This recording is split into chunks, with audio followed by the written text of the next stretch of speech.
Ngayon sa plant museo at ayan, grabe itong nap ng mga plants. Ang problema tayo is nagkakaroon sila ng daming mga gymno calcium talaga. So pag namulaklak yan, ang ganda, bumubuka. So ang ganda.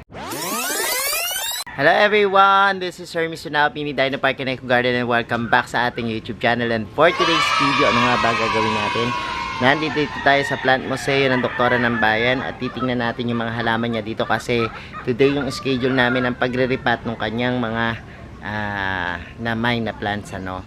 And today, nakita namin, grabe, ang daming magaganda ditong mga halaman na talagang nag-evolve na, tapos ang ganda nung mga kulay niya, lumabas na. Kasi before nawala yung mga kulay dahil nga ulan ng ulan. Ngayon naman, lumabas na po yung kanilang mga kulay, tapos ang dami yung mga nakaka-excite na mga gagawin, ano. At yan yung ating ikutin ngayong araw na to. Kung ready na kayo mga ka-MDP, tutok lang po.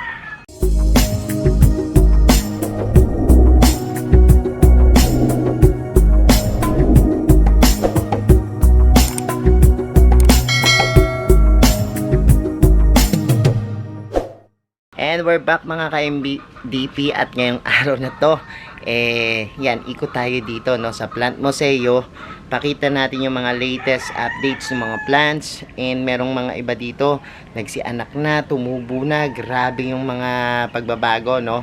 Tara, samahan nyo ako at ikot tayo. Kung ready na kayo, samahan nyo ako. Tara, simulan natin. So, nandito tayo ngayon sa Plant Museo. At ayan, grabe itong napakalaking bonsai dito. Grabe yung bonsai ni Doktora. O, tingnan nyo.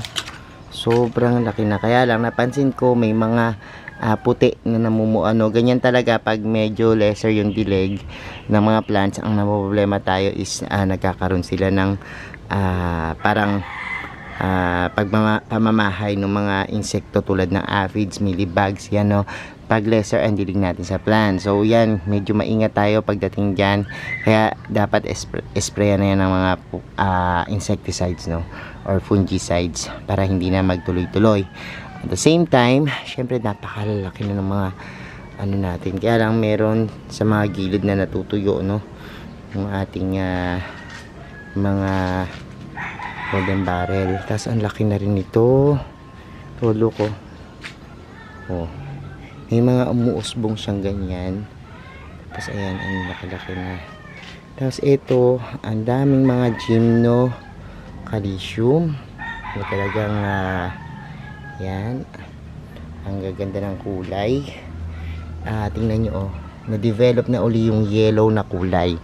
Before, puro red na lang yan. Tapos tapos ang natutuwa ako dito sa kanyang mga purple delight, ano. Sa lowland nakikita natin yan talagang nagiging green, pero ngayon nagsilabasan yung mga pagka-pink niya. Oh, naging pale na ito, yung parang naging berde na siya. Tapos ngayon naging kulay purple na uli. Ayun, oh, lumalabas na yung pagka-purple. So yan yung matitibay na mga alagaan sa lowland, yung mga purple delight, mga Mendoza. Yan, tapos meron tayo dito mga ghosty. Oh, so ganyan talaga sila pag sa lowland.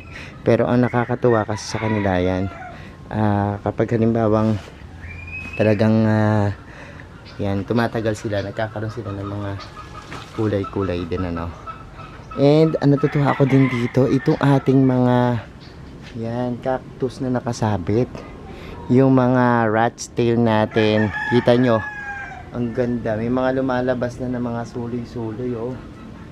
Oh, ang dami na nila lumalabas na suloy-suloy. At nakakaganda. Sobrang gandang tingnan, oh. Look.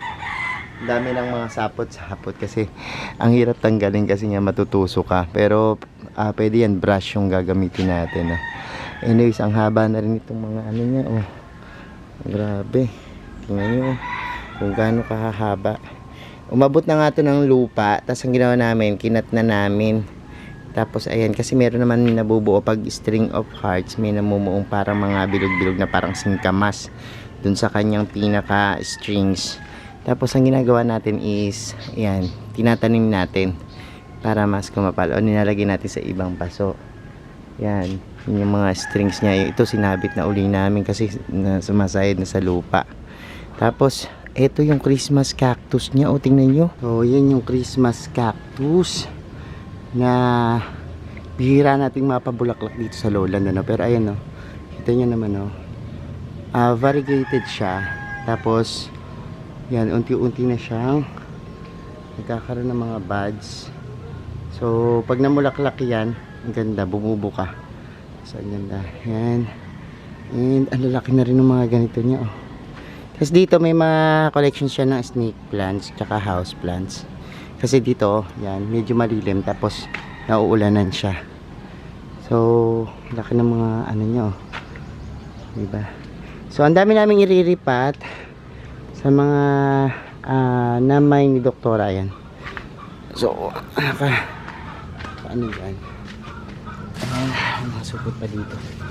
And lipat namin yan. So ito, ang ganda na nakuha niya na to. Grabe. Ang Tokyo Sun. And ayan pa. Ito, ang ganda rin. Nakuha niya. So yun yung mga gagawin natin. So ito, balak namin kasi medyo yan, maraming ipapalit namin doon sa mga nasa taas. Yung taas kasi makukulay na, super boom, ayan, yan, makukulay na sila. So iaakit namin kasi para mas tumingkad yung kulay. Kasi isa sa mga nagpapatingkad ng kulay ng mga succulents natin yung araw po talaga, so kailangan talaga may araw siya para mas makita yung kulay niya. And ayun pa, ang gaganda ng mga super boom. Grabe, tingnan natin yan doon, ang ganda ng super boom doon.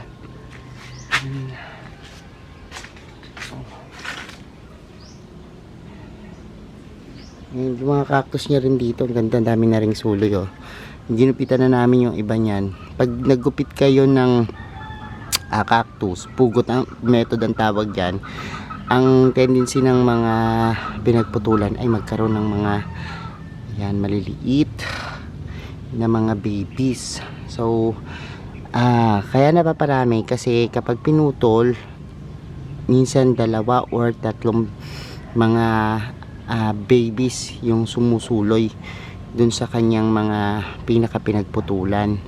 So one method, kapag halimbawang mahaba na yung mga ganito nyo, yung mga cat's tail nyo or monkey's tail, putol na kayo, Tapos ayun, may bulaklak yung kanyang mga stinky dun, Ganda ng bulaklak. Ayan. And ayan. So ang dami naming mga iriripat dito. Tapos ang ganda nito, ganda. So ayan, pag may naiwang mga ganyan, hipan nyo lang yan, or basta para ang tendency kasi pag mayroong naiiwang mga basang ganyan, pwede yung uminit. Tapos ang mangyayari, mabilis naman silang mawala. Itataktak nyo lang kasi parang gabi to, hindi umaano yung yan, tataktak nyo lang para mawala yung pinakaano niya, or kung meron kayong yung pampot-pot ang tawag namin doon, para umano yung mga tubig.